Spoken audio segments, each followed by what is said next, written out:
আসসালামু আলাইকুম রহমতুল্লাহ বারকাতুহু। সার্বিয়ার রাজধানী বেলগ্রেডের একমাত্র মসজিদ এটা, সিটি সেন্টার থেকে খুবই কাছে।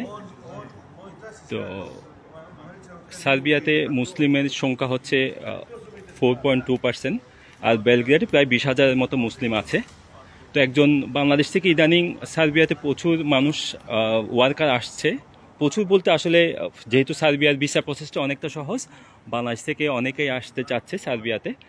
তো এই সার্বিয়াতে আসলে যেটা সবচেয়ে বড় সমস্যা, একজন মুসলমান হিসাবে অনেকেই জানে না আসলে এই মসজিদটা কীভাবে খুঁজে বের করবে বা কোথায় হালাল ইয়া পাওয়া যাবে। বিশেষ করে বেলগ্রেডে অন্য কোনো মসজিদ নাই। তো সবাই আপনার গুগল করতে পারেন, আপনার গুগল করে যদি লেখেন মসজিদ ইন বেলগ্রেড, এই মসজিদটাই আসবে।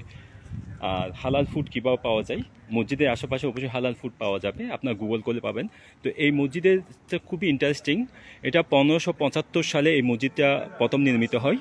এরপরে এটা একটা চার্চ হিসাবে, গির্জা হিসেবে ইউজ হতো। পরবর্তী অটোমান সাম্রাজ্য, তার্কিরা যখন অটোমান সাম্রাজ্যের সময় এটা আবার মসজিদে রূপান্তরিত হয়।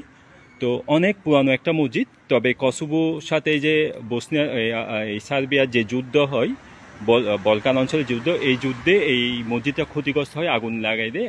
আসলে অনেকগুলো মসজিদ ছিল, এই মসজিদটা শেষ পর্যন্ত অবশিষ্ট আছে আর কি। হ্যাঁ, তো এই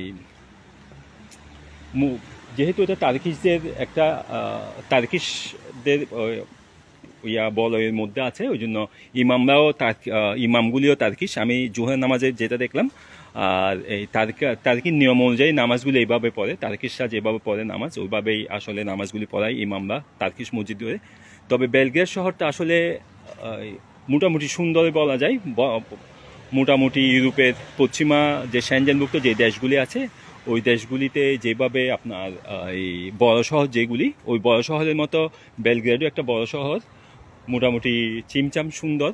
আমার কাছে বেশ পছন্দই হলো।